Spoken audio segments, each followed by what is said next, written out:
Ica. This is the first big shop we've driven past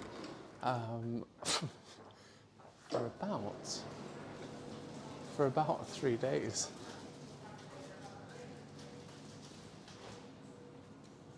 Hello.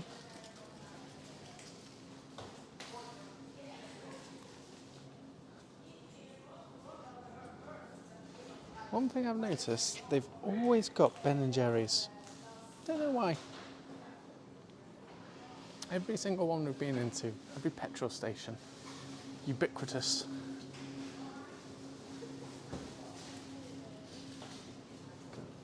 Frozen stuff. Coffees. Oh, here's another thing that I've noticed in Sweden and Norway, is they like kebab pizzas. It seems to be the sort of the local favourite.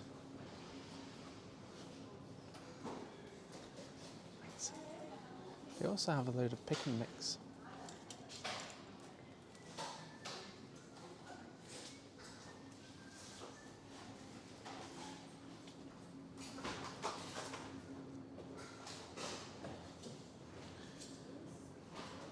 Eriksberg. This is something different. So in Norway, they don't sell alcohol in supermarkets. You've got to go to a special shop that's sort of state-owned, and they're really expensive. It's really expensive. So this is probably a good way that we can tell that we are definitely in Sweden, no longer in Norway. Something you don't get back home. Hunting knives. Something else that you only get in Sweden. Snus. It's like tobacco that you put underneath your lip. It's not like a chewing tobacco, it just sort of sits underneath your... just sort of sits on your gum, really. So this is something quite interesting. Maybe a cultural divide between the svelte Swedes and us in Britain. This is the extent of their bread, and like this is a big supermarket. They've got more of basically every other thing. Although having said that, they've got a lot more pick and mix than they do bread. Here we go. Here's something that I desperately need. Some more razors and fresh out.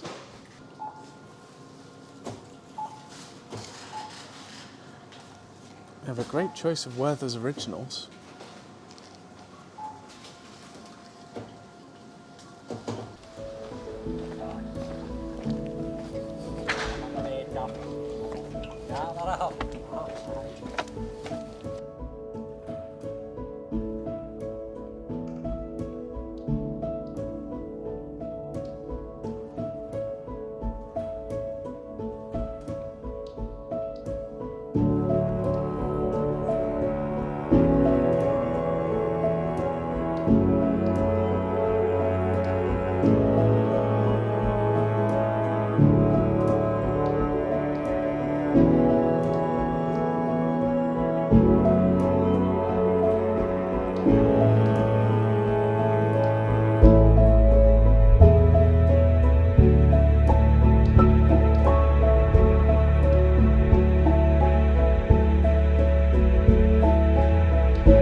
To have hit a bit of traffic. By the side of the road in Sweden.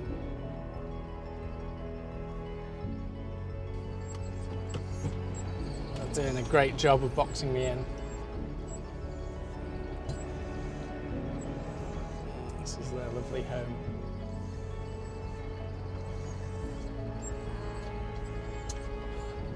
That's it. Go off to the side, that's it. Come on, guys.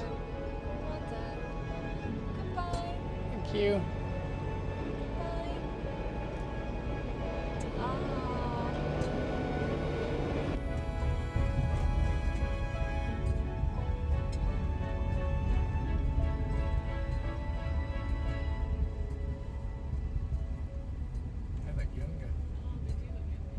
Welcome to sunny Sweden. I didn't think we'd need our sunglasses and shirt sleeves again this trip. We thought that was it.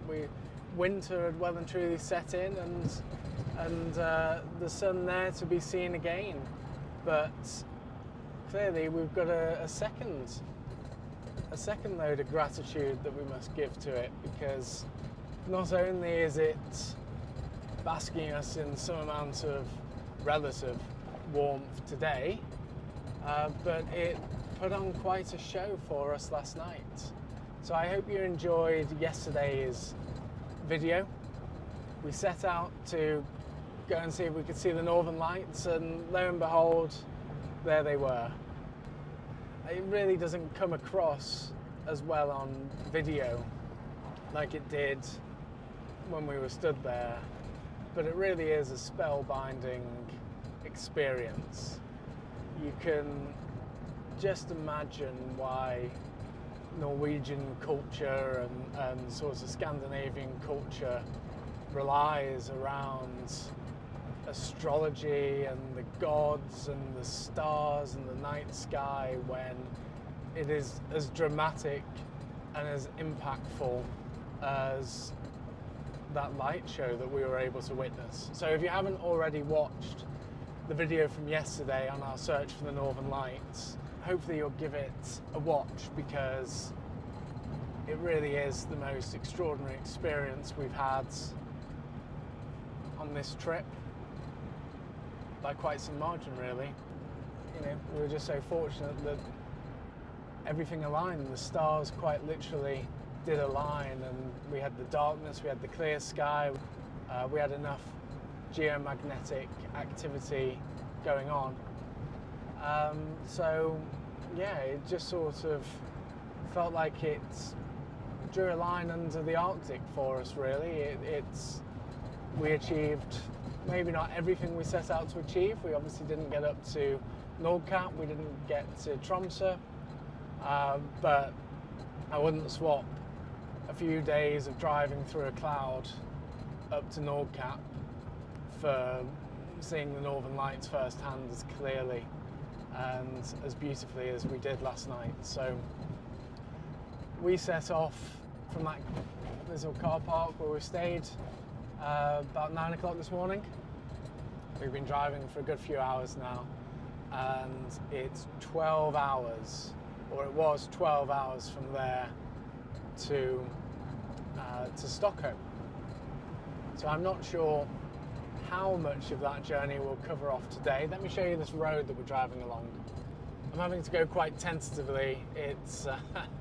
It's not quite as smooth sailing as those beautiful Norwegian roads, but it hasn't been like this the whole way.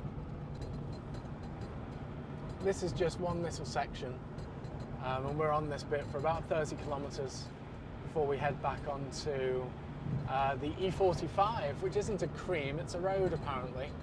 So we're going to go and find that, drive along it, and hopefully that will take us all the way south, or all the way south in the direction.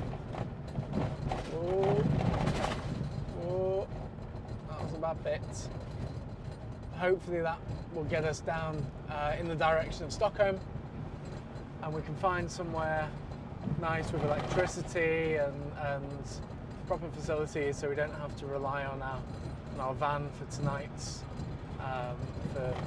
We can charge everything up again, and I can have a proper shave, and then maybe tomorrow we'll make it into Stockholm.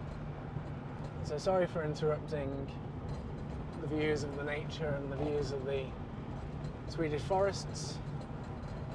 We'll make sure we get back to that now, and we'll give you an update in a few hours' time.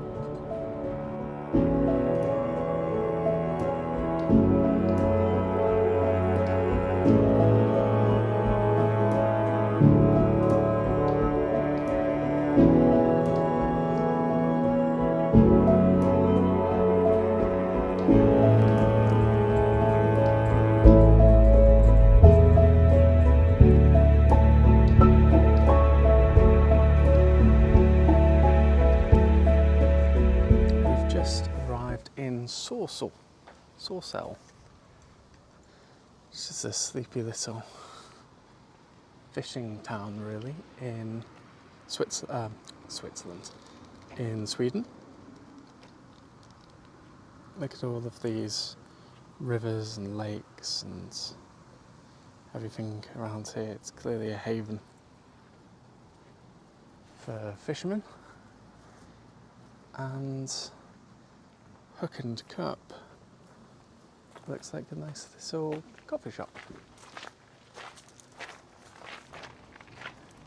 This is cute. It's right on a railway line, look.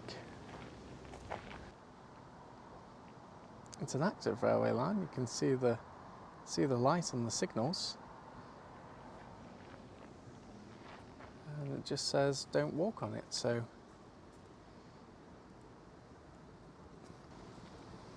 there you go, so I won't walk on it. Good job they've got the sign. Let's go and see what this Hook and Cup is like. Homemade local food, souvenir and museum, room and cabin. And good news, it's oppet. And even better news, Has, look at this. Dog's welcome. More knives and more of these things. Can someone let me know the significance of these? Are they just bracelets?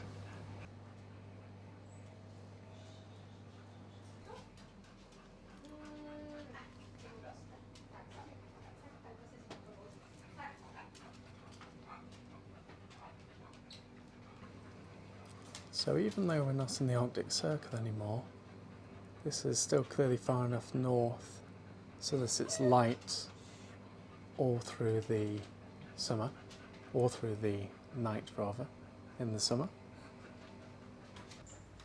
Our guest from 2023, look. Let's see if there's anyone. No. Got a purple pin. No Scousers. Well, that's 2023. Birkenhead's on there. Just make sure you put it a bit to the left of Birkenhead House. We don't want people thinking we're from. It's right on the corner. Don't want people thinking we're from Birkenhead.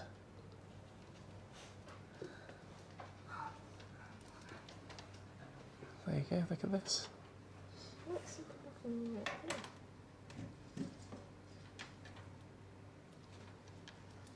see. So. It's the Germans. A few people from Spain, New Yorker. Someone from Moscow. Got some newspaper about the Swedish version of Mad Men. Nice little museum about the railway line and its role in the area and the people. These fleeces, I think, are probably real.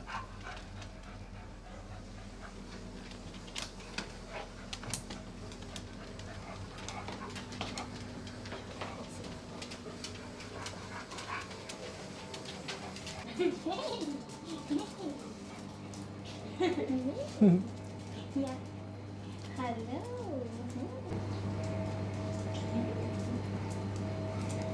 You are. The little Hook and Cup Visitor Centre, which makes a lot of sense after the lady tells us, was the railway station. And the railway station isn't in use anymore, or not in proper use anymore. It is, but as of only a few weeks ago she was saying it was proper functioning railway, but last week it did its last service, and now it's just going to function really for tourists and sporadically and occasionally and in season, and all the rest of it is a tourist activity. So clearly not getting enough use to bring you to Sorsele. It's a bit of a shame.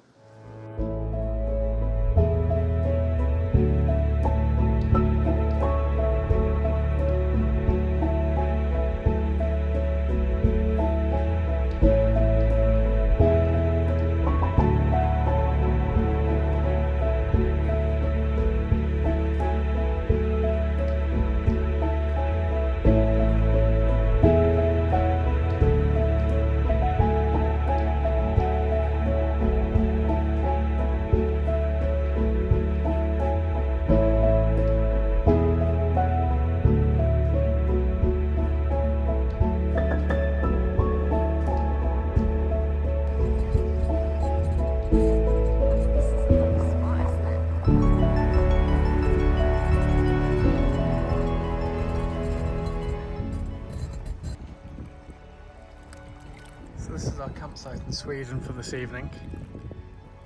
We've got a neighbour here catching their dinner, I guess. And there's that neighbour there doing likewise. I'm heading up to have a shower, check out these facilities and get myself looking slightly more presentable. So I think I'll leave you to it and see you in the morning when we'll be carrying on our drive towards Stockholm.